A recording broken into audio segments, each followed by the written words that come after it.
Pinaplansya na ng legal team ng kampo ni dating Pangulong Rodrigo Duterte ang kanilang argumento para sa hinaharap nitong kasong crimes against humanity. At live mula sa The Hague, sa Netherlands, nasa frontline ng balitang yan si Mon Gualvez. Mon, anong mga sinabi sa inyo dyan ng abogado ni dating Pangulo?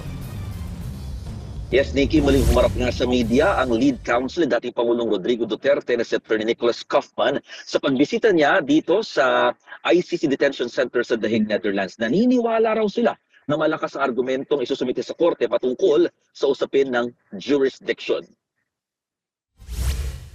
Ito sa pag-withdraw pagkalas ng Pilipinas sa Rome Statute nang mangyari ang pag-aresto sa dating Pangulo.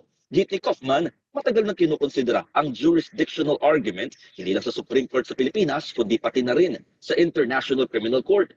Tumanggi na magbigay ng iba pang detalye rito ang abogado at iniwasan na rin sagutin ng puna ng mga kritiko na nangyari naman ang mga krimen sa panahong miyembro pa ang Pilipinas sa ICC. Ngayon man, ayaw pa rin pangunahan ni Kaufman ng korte dahil may posibilidad din daw na isama ang nabanggit na argumento sa confirmation hearing sa Setyembre. Hindi nagbigay ng estimate ang abogado kung hanggang kailan ito posibleng dinggin at madesisyonan. Pinag-aaralan pa rin daw ng kanilang kampo ang pagsusumite ng motion para sa interim release ng dating Pangulo. Yan ay lalo't may tuturing daw ito bilang isang complex na proseso.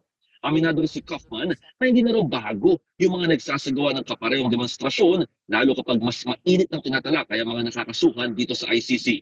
Kasabay niyan, hiniling daw mismo sa kanya ni dating Pangulong Rodrigo Duterte na respetuhin ang judicial process para ito sa publiko.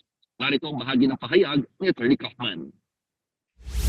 The former president has been made aware of the outpouring of support and love for him. It's touched him, especially on his 80th birthday. Politics is one issue. He's aware of what's going on in the Philippines. Politics will take its course. But that has nothing to do with what's going on here at The Hague. What's going on here at The Hague is a judicial process and it should be allowed to run its course.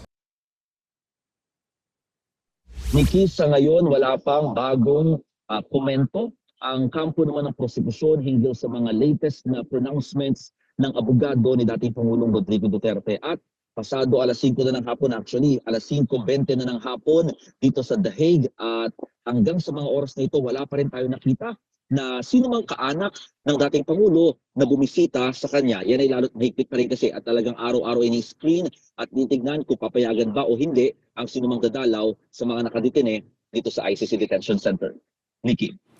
Live mula sa The Netherlands, maraming salamat, Mon Gualvez. Mga kapatid, may Los Baños po. Huwag magpahuli sa mga balita at impormasyong dapat ninyong malaman. Para sa mas malawak na balitaan at diskusyon, mag-follow at mag-subscribe sa social media pages ng News 5.